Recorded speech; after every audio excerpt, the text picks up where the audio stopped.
Hello students, welcome to commerce and English classes.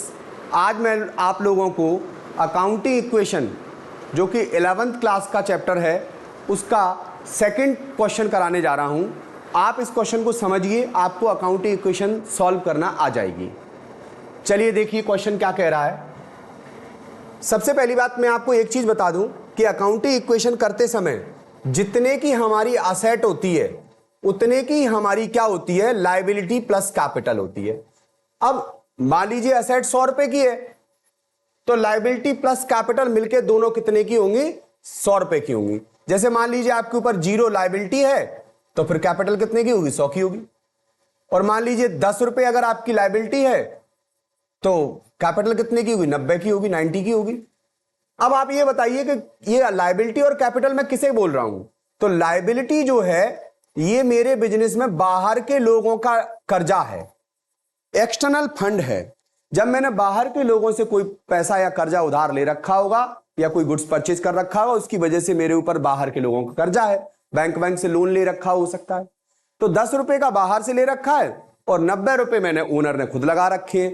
तो इस प्रकार जो ओनर के द्वारा लगाया गया फंड होता है वो 90 रुपीज यहां पर दिख रहा है हमें, वो ओनर्स फंड होता है। और जो बाहर के लोगों का कर्जा होता है वो लायबिलिटी होती है, मतलब। तो इस प्रकार लायबिलिटी प्लस कैपिटल दोनों मिलकर क्या बनती है, किसी फर्म की असेट बनती है। तो अब आपको अगर लायबिलिटी और कैपिटल दी हो तो आप क्या बता सकते हो, किसी फर्म की कैपिटल बता सकते हो। तो अब आप इस इक्वेशन को ध्यान से सुनिए और ध्यान से समझिए। मैं इस इक्वेशन को सॉल्व करके दिखाता हूं आपको।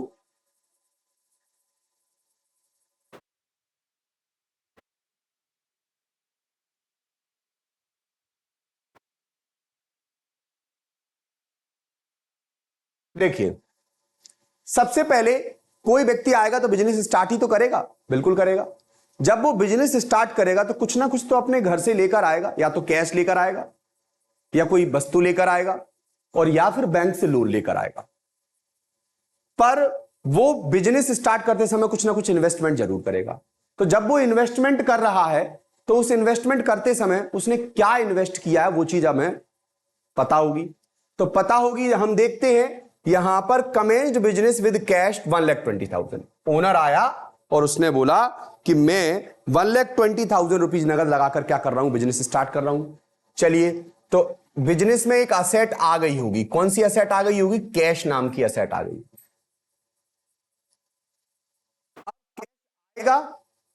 तो कैश में प्लस तो होता चला जाएगा और कैश जाएगा तो कैश से माइनस होता चला जाएगा।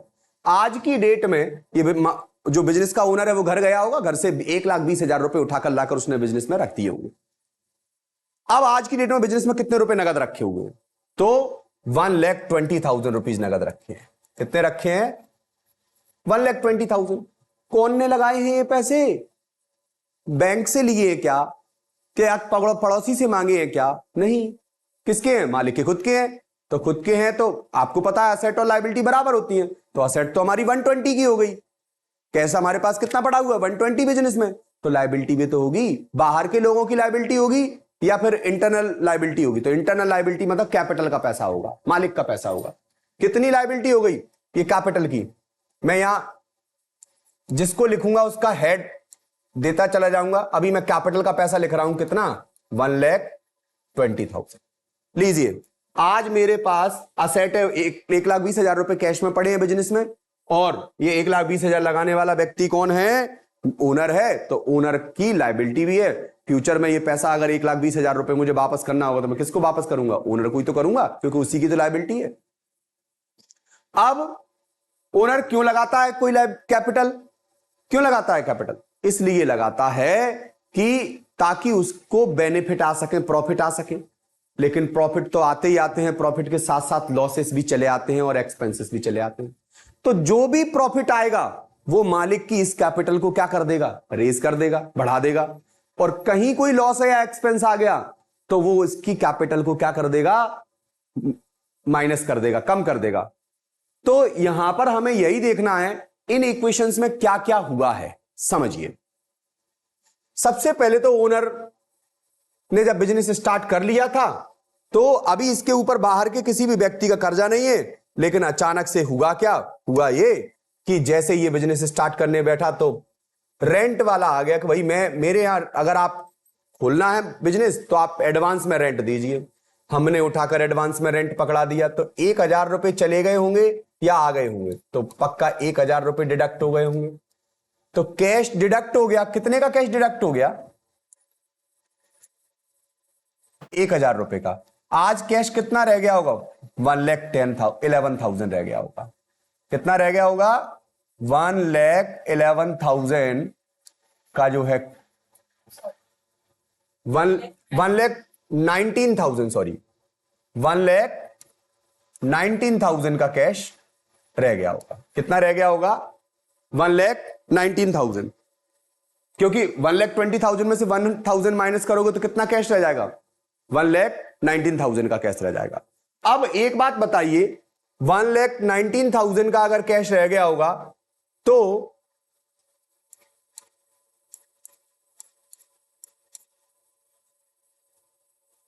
हमारे यहां से पैसा तो गया है, और पैसा क्या हमने सर्विस ले ली? क्या हम सर्विस कंप्लीटली ले चुके? तो सर्विस तो अभी लेनी बाकी रह गई है, क्योंकि प्रीपेड है। क्या है? प्रीपेड है। Paid rent in advance, advance में दिया है। अब हमें फ्यूचर में सर्विस मिलेगी। फ्यूचर में सर्विस मिलेगी तो इसका मतलब यह हुआ कि हमारी एक प्रीपेड रेंट नाम की असेट बढ़ गई, क्योंकि कैश नाम की असेट गिरी है तो प्रीपेड रेंट नाम की असेट मेरी क्या हो गई है? इंक्रीज हो गई है। तो प्रीपेड रेंट आज नहीं तो कल सर्विस मिलेगी मुझे इसकी, तो मैं लिखूंगा प्रीपेड रेंट। कितने की प्रीपेड रेंट की जो असेट बढ़ गई है मेरी? तो पहली एंट्री में 0 थी, सेकेंड एंट्री में मेरे पास प्रीपेड असेट कितने की बढ़ गई है? 1,000 रुपीज की।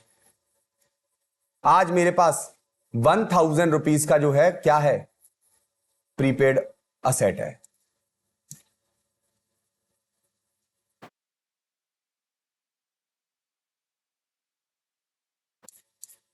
₹1,000 की प्रीपेड असेट है मेरे पास, क्योंकि कैश कितना था? 120। डिडक्ट कितना हो गया? नगद दे कितने दिए मकान मालिक को? 1,000। तो 1,000 दे दिए तो रह कितना गया होगा? 1,19,000। अब 1,19,000 रह गया होगा तो फिर भाई बैलेंस तो गड़बड़ हो गया, क्योंकि इधर तो 1,20,000 है और इधर कितना है? क्योंकि कैपिटल में तो अभी कोई चेंज नहीं आया है, ये एक्सपेंस हुआ तो नहीं है ना अभी। तो जब ये एक्सपेंस अभी हुआ ही नहीं है, हमने पहले ही पैसे दे दिए, तो अभी हम कैपिटल से भी डिडक्ट नहीं कर रहे उसको। अभी हम क्या करेंगे? प्रीपेड असेट में डाल देंगे उसको। किस में डाल देंगे? प्रीपेड असेट में। कितने की है हमारी प्रीपेड? प्रीपेड रेंट कितने का है? प्रीपेड रेंट हमारा 1,000 का है। तो कैश में से 1,000 गए तो 1,19,000, लेकिन मेरे पास प्रीपेड रेंट नाम की असेट बढ़ गई और दोनों को जोड़ा तो कितना हो गया? 1,20,000। तो इधर का भी 120,000 हो गया और इधर का भी 120,000 है, तो कैपिटल तो अभी ना कम हुई ना ज्यादा हुई। तो आज भी कैपिटल कितनी है? 1,20,000 ही है। ये मेरे पास एक नई इक्वेशन बन के तैयार हो गई।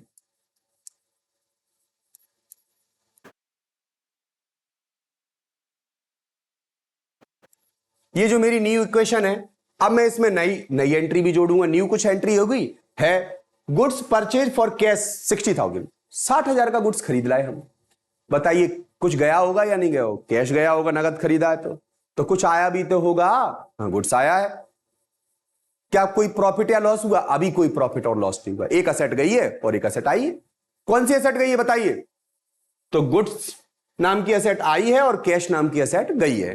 तो देखिए कैश जो है कम हो जाएगा। कितना कैश कम हो जाएगा? 60,000 रुपीज मेरे कम हो गए। और प्रीपेड रेंट में कोई चेंज आया होगा? 0 चेंज।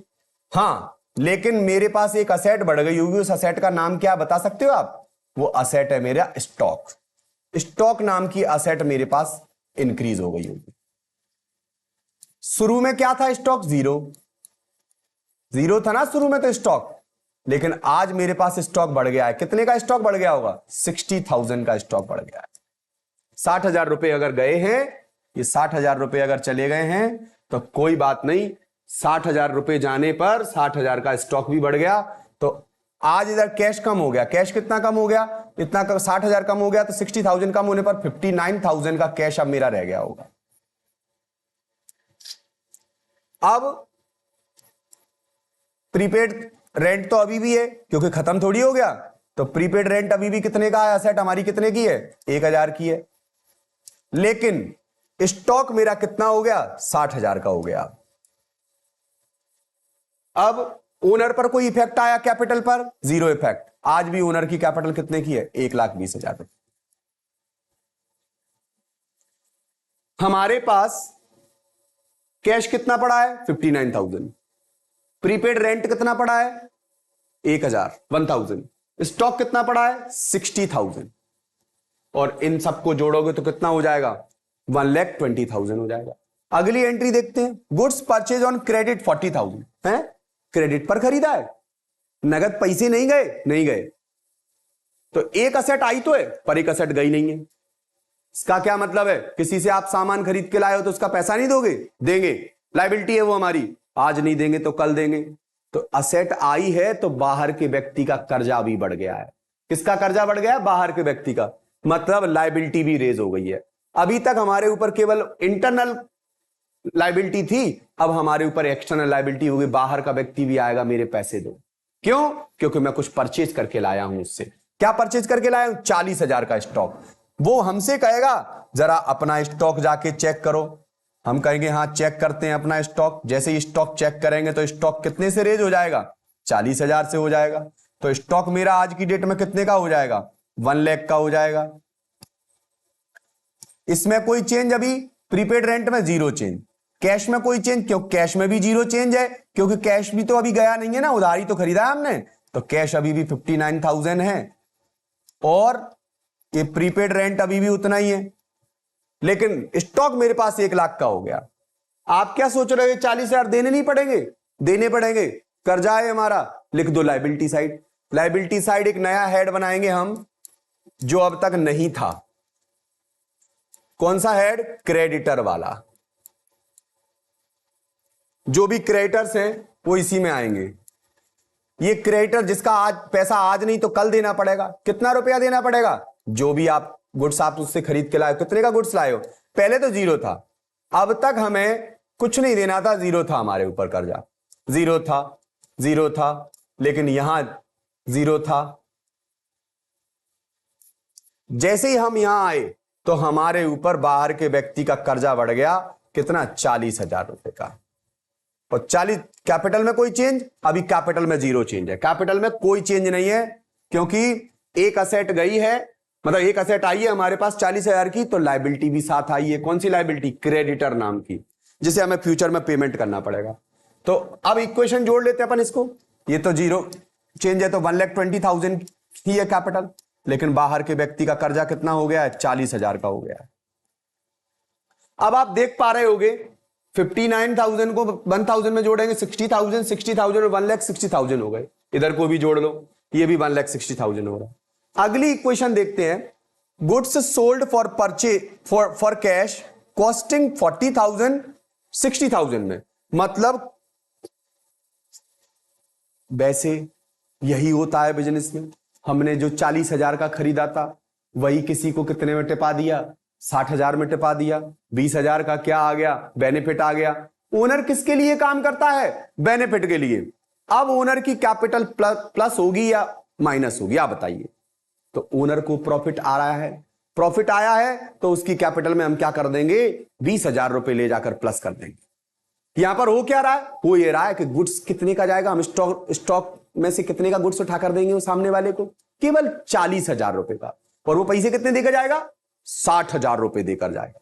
तो रुपए 60,000 आएंगे और पैसा गुड्स जो है 40 का जाएगा, तो कितने का बेनिफिट है, 20,000 रुपए का। चलिए एडजस्ट करते हैं इस एंट्री को। कैसे एडजस्ट करेंगे, देखिए सबसे पहले मेरे पास रुपया कितना आएगा, 60,000 आएगा, नगद बेचा है ना, और इसमें कोई चेंज, अभी जीरो चेंज है, प्रीपेड रेंट का तो कुछ बात ही नहीं कर रहा है वो।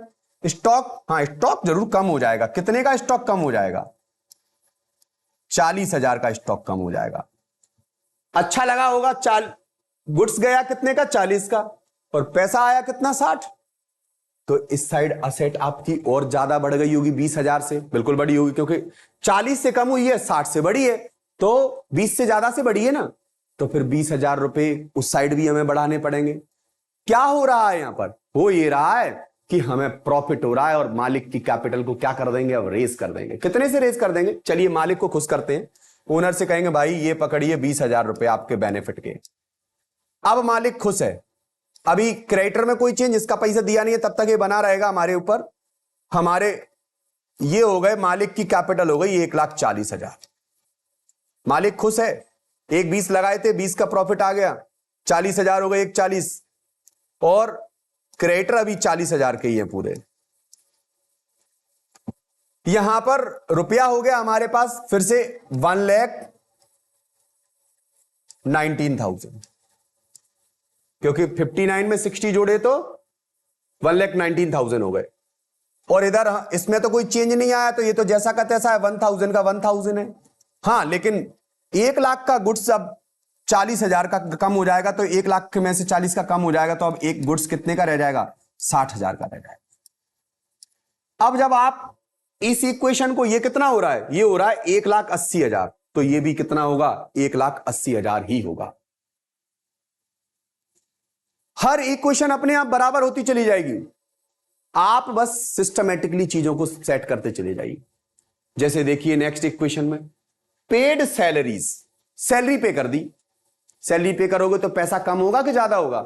भाई आप बिजनेस के ओनर हो, सैलरी अपने एम्प्लॉइज की दोगे तो क्या होगा? कम होगा पैसा।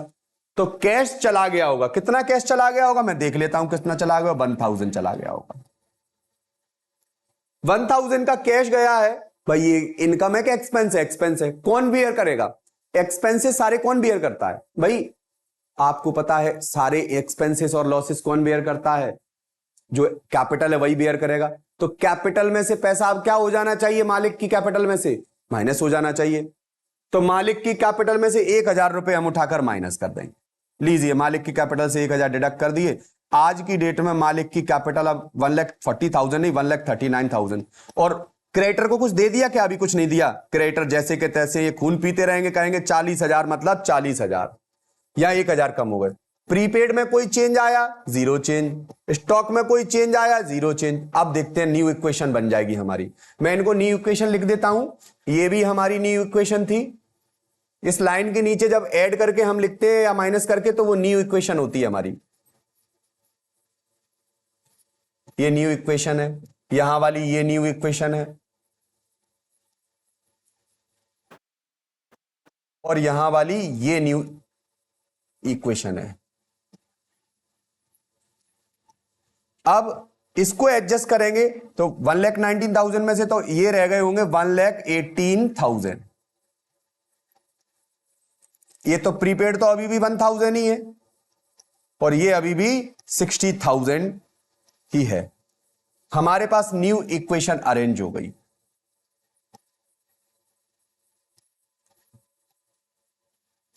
इसको और इसको जोड़ोगे तो बराबर आंसर आएगा। जोड़ते हैं न्यू इक्वेशन। 1,39,000, 40,000, 1,79,000, और इसको भी जोड़ लेते हैं 1,79,000 बराबर है। अब बात करते हैं कि हमें आउटस्टैंडिंग सैलरीज 200 की। भाई 1,000 दी थी आपने तो 200 और दे देते, क्यों फालतू में अपने ऊपर कर्जा बढ़ाया? किसी से काम करवा लिया और पैसे नहीं दिए, तो भाई आज नहीं दिए तो कल देने पड़ेंगे। आज कैश कम नहीं हुआ, लेकिन कैश तो कम होगा पक्का। और कौन भुगतेगा इस खर्चे को? मालिक भुगतेगा, क्योंकि पैसे दे देते फिर तो कोई दिक्कत ही नहीं थी। लेकिन दिक्कत है अभी क्या? ओनर से हम कहेंगे कि भैया तुम्हारे ऊपर कर्जा आ गया है। कितने का कर्जा आ गया है? हम ओनर से कहेंगे तुम्हारे ऊपर 200 रुपए का कर्जा आ गया है, वो 200 रुपए तुम्हें भरने पड़ेंगे। मालिक कहेगा मतलब मेरी कैपिटल को कम करोगे? हाँ करेंगे। तो इसकी कैपिटल कम हो जाएगी कितनी? 1,38,800 रह जाएगी इसकी कैपिटल। कितनी रह जाएगी? 1,38,800। और इसके ऊपर एक कर्जा आ गया आउटस्टैंडिंग सैलरी।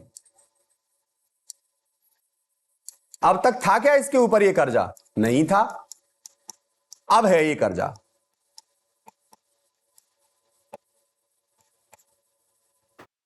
यहां तक इसके ऊपर कोई कर्जा नहीं था, जीरो कर्जा था, जीरो कर्जा है।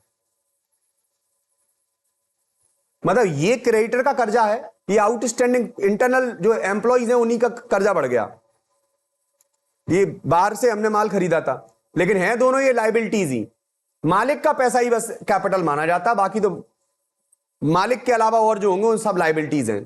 तो इसका पैसा क्रेडिटर का आज नहीं दिया, आउटस्टैंडिंग सैलरी का पैसा, एम्प्लॉइज का पैसा आज नहीं दिया तो कल देना पड़ेगा। तो कितने की हो गई आउटस्टैंडिंग सैलरी हमारे ऊपर? 200 रुपए की। और आज हमारे पास एक न्यू इक्वेशन, इसमें कोई चेंज, जीरो चेंज इसमें। तो क्रेडिटर कितने के पड़े हैं आज हमारे ऊपर?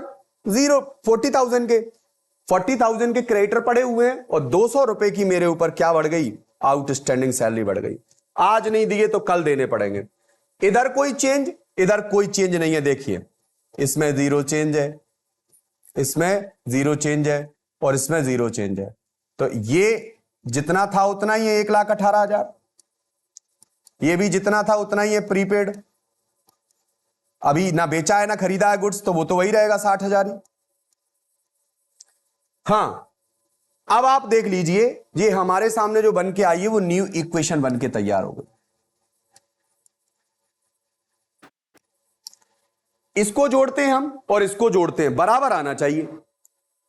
1,18,000, 1,19,000 और 60,000, 1,79,000, 1,79,000। अब इसको भी जोड़ लेते हैं, 200 को जोड़ा इसमें तो ये हो गए 1,39,000 और 1,39,000 और 40,000, 1,79,000 इक्वल आ रहा है।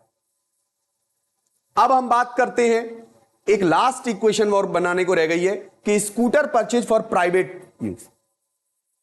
ओनर ने बिजनेस में से पैसा निकाल के, बिजनेस में से पैसा निकाल लिया और अपने बच्चे को स्कूटर दिला दिया। भाई क्यों दिला दिया? बिजनेस का पैसा है। जब तूने पैसा लगाया था तो हमने तेरा कैपिटल में पैसा लिखा था या नहीं लिखा था? लिखा था। तो अब तू पैसा निकाल के लिए जाएगा बिजनेस से तो हम उसको डिडक्ट करेंगे तेरी कैपिटल से। उसने कहा ठीक है कर दीजिए, लेकिन मुझे तो अपने बच्चे को स्कूटर दिलाना है। दिला दे भाई तू स्कूटर।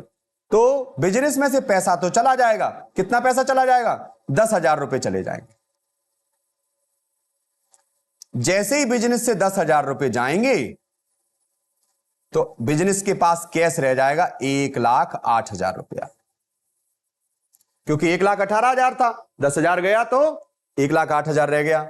कैपिटल कितने, मतलब प्रीपेड रेंट तो अभी कोई चेंज नहीं है उसमें, तो वो जैसा का तैसा 1,000 का 1,000 ही है। स्टॉक थोड़ी निकाला है उसने, पैसे निकाल के ले गया है स्कूटर के लिए, तो स्टॉक तो जैसा का तैसा 60,000 का 60,000 ही है। और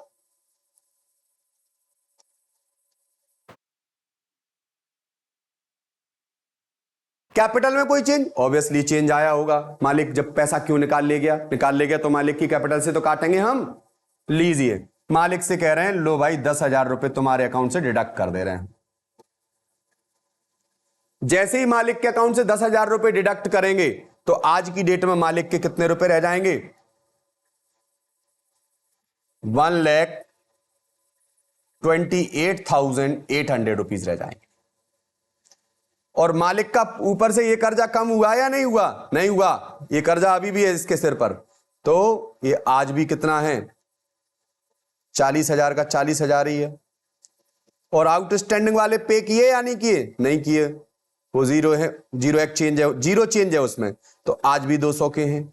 तो अब देखिए 1,28,000, 40,000, 200 को जोड़ते हैं तो 1,28,000, 1,28,800, 800 इसमें जोड़ दिए तो 1,29,000 हो गए, प्लस 40,000 तो 1,79,000। और इसको भी जोड़ लेते हैं, ये भी इतना ही होना चाहिए। देखिए उतना ही होगा, 1,09,000 और 1,69,000। ये 1,69,000 हो रहा है तो ये भी 1,69,000 ही होगा। हाँ, 1 लाख और 20 और 40, 60, 68 और 269। हाँ, 1,69,000 इधर का हो रहा है और 1,69,000 ही इधर का हो रहा है। आप जोड़ लीजिए, दोनों बराबर आएंगे। इस प्रकार हमारी अकाउंटिंग इक्वेशन कंप्लीट हो गई। और भी अगर ऐसे ही कोई एंट्री आती चली जाएंगी तो अकाउंटिंग इक्वेशन बढ़ती चली जाएगी और कंप्लीट सवाल होता चला जाएगा। अगर अब क्या हो जाए, मैं अगर ऐसा कहूं कि अब हमने क्या किया, थोड़ा सा पेमेंट उस क्रिएटर को दे दिया, वो बहुत कलेश कर रहा था 40,000 रुपए वाला। अगर 40,000 रुपए वाले को अगर मैं पेमेंट दे दूंगा, आप बताइए, तो यहां से पैसा 40,000 रुपए डिडक्ट हो जाएगा या नहीं हो जाएगा? बिल्कुल हो जाएगा। लेकिन 40,000 रुपए डिडक्ट हो जाएगा तो इधर का बैलेंस 40,000 से कम नहीं हो जाएगा? बिल्कुल हो जाएगा।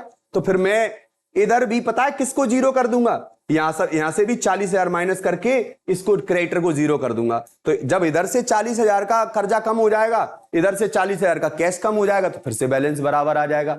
इसका मतलब ये हुआ कि आप इक्वेशन को अगर सुटेबली बनाते हो तो पक्का सारी इक्वेशन सेट होती चली जाएंगी और इक्वल आंसर आता चला जाएगा। अगर आपको ये वीडियो समझ में नहीं आए तो आप मुझे कमेंट में बता सकते हो, और या आपका कोई और डाउट हो या और कोई क्वेश्चन हो, मैं उसको भी सॉल्व करके आपको बता सकता हूं। और अगर वीडियो अच्छी लगी हो तो आप लाइक करें, सब्सक्राइब करें एंड शेयर करें। Okay, thank you.